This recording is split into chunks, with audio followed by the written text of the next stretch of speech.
मनुष्य जन्म किन कर्मों से मिलता है?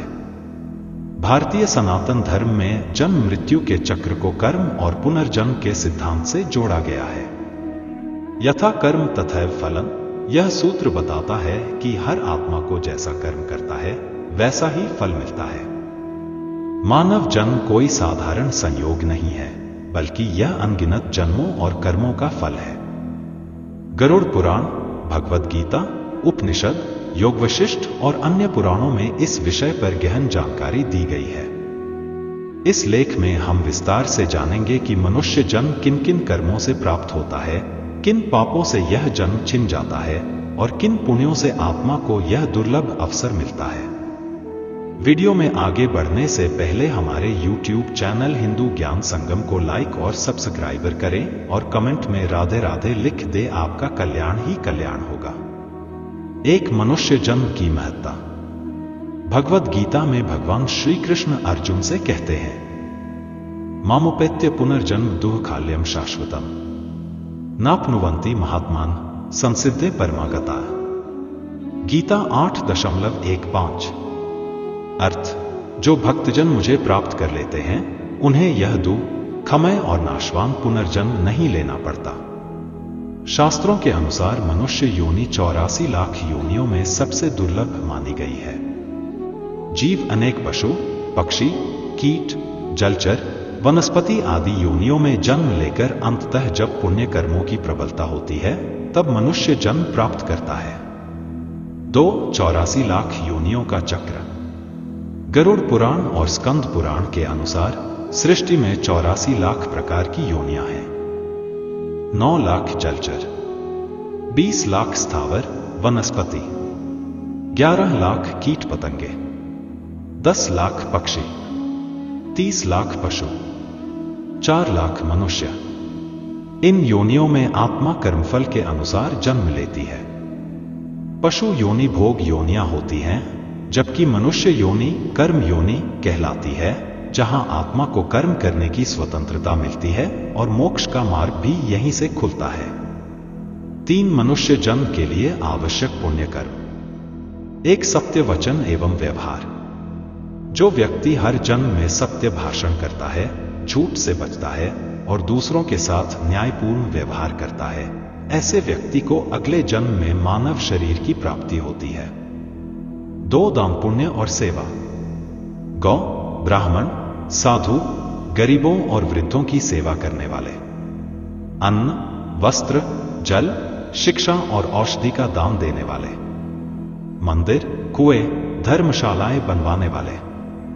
ऐसे पुण्य कर्म मनुष्य योनि के द्वार खोलते हैं। 3 तीर्थ यात्रा और सत्संग। जिन लोगों ने पूर्व जन्मों में गंगा जी, हरिद्वार, काशी, बद्रीनाथ, द्वारका, वृंदावन जैसे तीर्थ स्थलों की यात्रा की हो, भगवत कथा सुनी हो, संतों का संग किया हो, वे लोग पुण्य संचय करते हैं जो अगले जन्म में मनुष्य बनने का कारण बनते हैं। 4 भक्ति और ईश्वर आराधना। जो आत्मा अपने पूर्व जन्मों में भगवान का जप, तप, ध्यान करती रही हो, भगवद गीता या वेद पुराणों का पाठ करती रही हो, कीर्तन, भजन, आरती में भाग लेती हो, उन आत्माओं को मनुष्य जीवन मिलता है, क्योंकि उन्हें मोक्ष का मार्ग दिखाना होता है। 4 मनुष्य जन्म से वंचित करने वाले पाप। जैसे पुण्य कर्म मनुष्य योनि दिलाते हैं, वैसे ही कुछ पाप ऐसे हैं जो आत्मा को बार बार नीच योनियों में फेंकते हैं। 1 हिंसा और हत्या। निर्दोष प्राणियों की हत्या करने वाले, पशु बलि देने वाले, भोजन के लिए मांसाहार करने वाले लोग अगले जन्म में हिंसक पशु, कीट या नरक योनियों में जन्म लेते हैं। इससे मनुष्य जीवन छिन जाता है। 2 छलकपट और विश्वासघात। जो व्यक्ति दूसरों के साथ धोखा करते हैं, छल करते हैं, मित्रों, गुरु या समाज का विश्वास तोड़ते हैं, वे पिशाच, भूत या राक्षस योनि को प्राप्त करते हैं। 3 मद्यपान, व्यभिचार और जुआ। जो आत्माएं व्यसन जैसे शराब, नशा में लिप्त रहती हैं, जुए और स्त्री दोष में फंसी रहती हैं, वे मनुष्य जीवन खोकर पशु योनि में जाती हैं।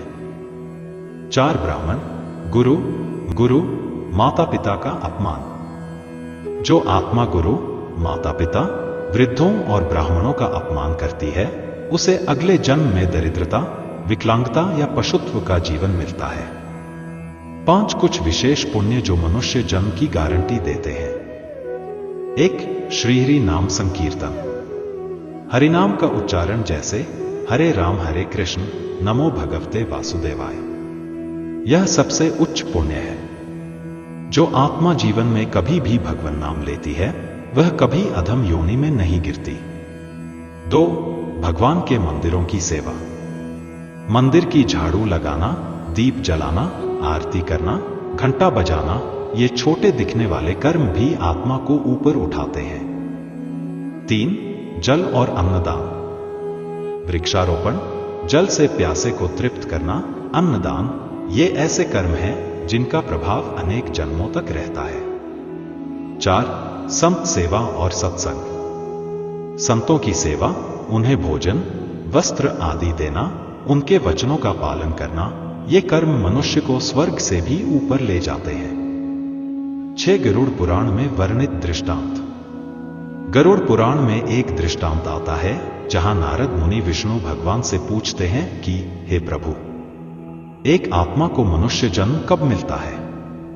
भगवान विष्णु कहते हैं, जब कोई आत्मा त्रिकाल में 10,000 बार अच्छे कर्म कर लेती है, तब जाकर उसे मनुष्य जन्म मिलता है।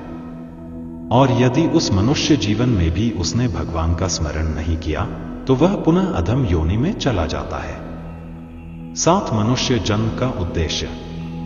मनुष्य जीवन केवल खाने पीने, भोग करने, धन कमाने और परिवार पालने तक सीमित नहीं है।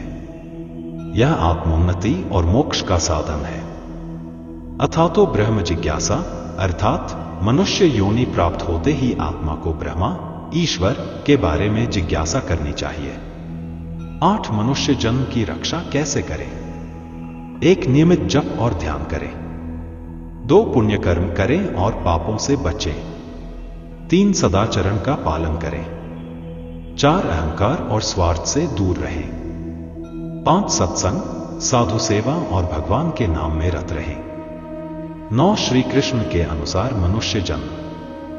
भगवान श्री कृष्ण ने गीता में कहा, क्लेशोधिक तरस्तेषाम अव्यक्ता सक्तचेतसाम, अव्यक्ता ही गतिर्दुःखं देहवद्भिर्वाप्यते। गीता 12.5। अर्थ, जिनकी चित्त वृत्ति अव्यक्त ब्रह्मा में लगी होती है, उन्हें परमगति पाना कठिन होता है। लेकिन जो भक्ति पूर्वक भगवान के नाम का स्मरण करते हैं, उनके लिए ईश्वर गति सहज है। मनुष्य जीवन इसी भक्ति के लिए मिला है। मनुष्य जन्म कोई साधारण घटना नहीं है। यह जन्म अनेक जन्मों के पुण्य कर्मों का फल है, परमात्मा की विशेष कृपा है और आत्मा के लिए मोक्ष का द्वार है। जो आत्मा पूर्व जन्मों में सत्य, भक्ति, सेवा, दान, संत संग और भगवत स्मरण करती है, वह इस जन्म में मनुष्य शरीर पाती है। लेकिन यदि इस दुर्लभ अवसर में भी पाप, अहंकार और मोह को नहीं छोड़ा गया, तो पुनः अधोगति निश्चित है। इसलिए कहा गया है, नरत्वम दुर्लभं लोके विद्या तत्र सुदुर्लभा, विद्याया सुदुर्लभं चैव विष्णोर भक्तिस्तु दुर्लभा। अर्थ, मनुष्य जीवन मिलना दुर्लभ है, उसमें भी विद्या पाना और फिर भगवान विष्णु की भक्ति करना उससे भी कठिन है। आज के लिए बस इतना ही। मिलते हैं न्यू वीडियो पर। जय हिंद, जय भारत।